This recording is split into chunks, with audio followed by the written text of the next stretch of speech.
What is going on, guys? In today's video I will show you the best lightning demon form build in Path of Exile 2 0.3 update. So this build is absolutely powerful because the demon form got a massive buff in this patch. Not only can you finally use it with the weapons, but now your demon flame stacks now give more spell damage instead of just increased. This little change may not sound huge on paper, but trust me, it transforms the demon form. So now he can delete maps and bosses in seconds. At its core, this build is a lightning caster that just uses the demon form as a damage booster. By channeling spells like the Arc, Spark or the Ball Lightning, you supercharge their output through the demon's form bonuses, so flat levels to all of your spells, insane cast speed and scaling stacks of the demon flames that provide more damage multipliers. That means every single cast will become more destructive the longer you fight, and with the proper sustain, you can keep this form active 24/7. When it comes to bosses, the demon form shines even brighter. The Ball Lightning and the Lightning Warp will work together to create overlapping storms of projectiles, while the shock multipliers and penetration modifiers will make sure that no enemy can withstand the barrage.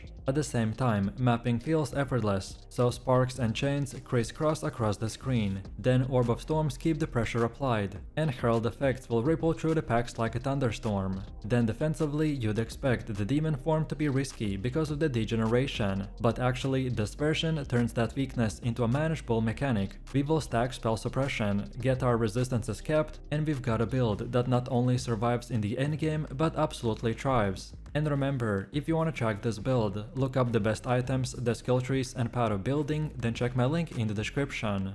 And before we continue, thanks to U4GM. They are a pro website that provides POE2 services like cheap currency, then even to trade all types of quality items and gems and much more. They have also more than 20,000 positive comments on Trustpilot, and this website is really worth a try. So make sure to use my discount code KATE for extra 6% off.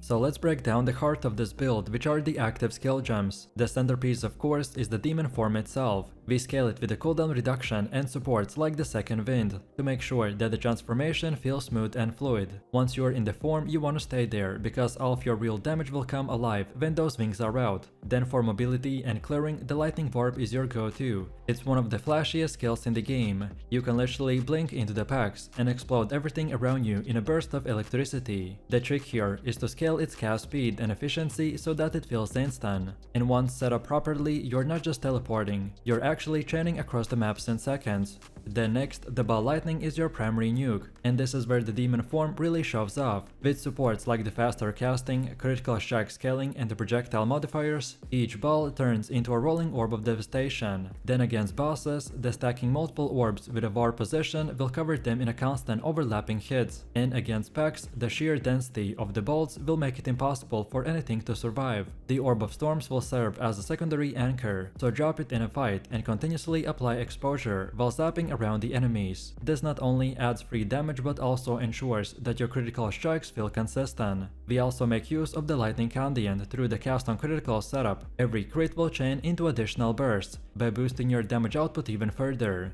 It's incredibly satisfying to see the entire screen light up with the synchronized detonations. Then for sustain, you rely on gems like the Clarity and Vitality to help counterattack the demon form's life drain. You want to pair this with the cooldown efficiency scaling in the convalescence mechanic, and now you will find it comfortably to maintain your form without constantly worrying about your HP. And to round things out, the Sigil of Power will provide an empowering zone for both AoV fight and boss encounters. Standing in the circle will give you both the damage and defensive boosts, which will synergize perfectly with the demon's form aggressive playstyle. Now let's talk about a little quirk. Because as amazing the demon form is, there is a bug that you're almost guaranteed to encounter if you play this build. Sometimes when you change areas while already transformed, your auras will just stop working. Even if all of your stats check out, you suddenly find yourself unable to enable them. And the telltale sign is when you load into a new zone and notice that your spirit orb is mysteriously full. And this is the bug. The fix is simple but important. You want to exit the demon form and re-enter it. If things start feeling strange, like you're suddenly slow for no reason during a trial of chaos, or your buffs aren't applying correctly, then the first step is always to drop the form and then pop in. It's a little annoying, but the developers said they're gonna patch it in a day or two.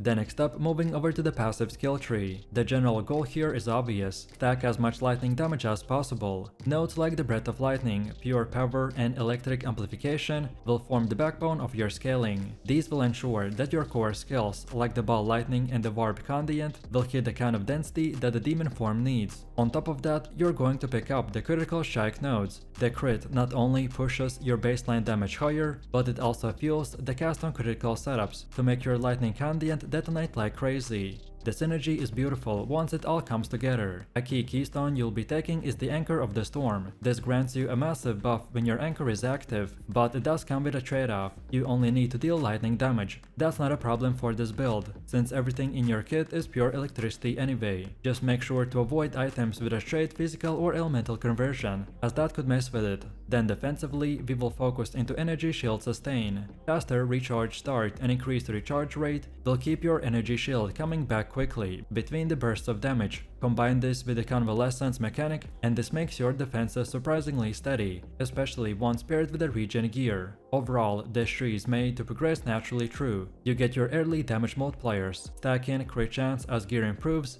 and then round things out with the Energy Shield Sustain. Next up we have Ascendancy, and for the class we are going with the Witch, and our Ascendancy is the Infernalist, which synergizes beautifully with the demon form. The first point that you want to grab is the Altered Flesh. This will unlock the transformation and setting the foundation of the build. Next up is Demonic Possession, which amps up the power of your form while improving sustain. Then from there we take the Baden's Hand, which will give us devastating offensive scaling. That fits perfectly with our lightning spell setup. And finally, the Baded's Will round things out by enhancing both the damage and survivability to complete the Infernalist package. This order will ensure that you're always scaling in a balanced way, so early access to the form, then sustain, then the raw damage, and finally defensive consistency. By the time that you're finished with the Ascendancy progression, your character will feel completely transformed, fluid, destructive, and tanky enough to comfortably handle the endgame content without sacrificing blistering pace that makes the demon form so fun.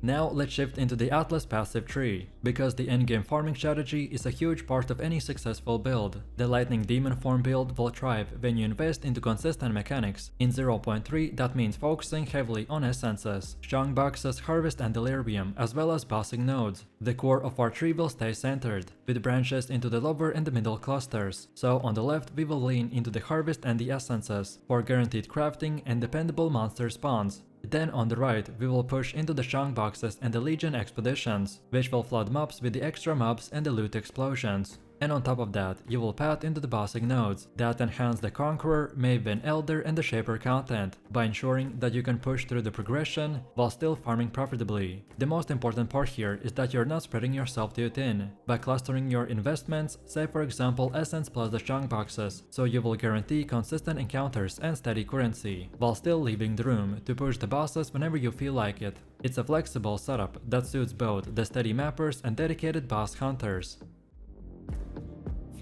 Next up, let's talk about the gear. For offense, your weapon is everything. You can either way go with a staff or a wand and a focus. And you want to prioritize stats like the plus levels to spell skills, with plus 6 being the dream, and percentage increase to lightning or the spell damage, as well as critical strike chance. The cast speed and mana regeneration will excel quality of life bonuses, but damage scaling comes first. Don't forget to also get plus levels on your amulet, as it is a huge power boost. Defensively, the single most important stat across your gear is the life regeneration. Your demon form will drain you constantly, so you'll want around 180 flat regen per second before the build really starts to stabilize. On top of that, you want to aim for high maximum life and maximum energy shield, since maximum life also increases your spirit and the extra energy shield through the Ascendancy, which will push us towards at least 2000 plus life. You'll also want plus spirits on your body armor to fit all of your auras. On top of it, other good sustain options are life per enemy killed, which can roll on rings or the gloves, and they will help us to smooth out mapping before you hit your regen threshold.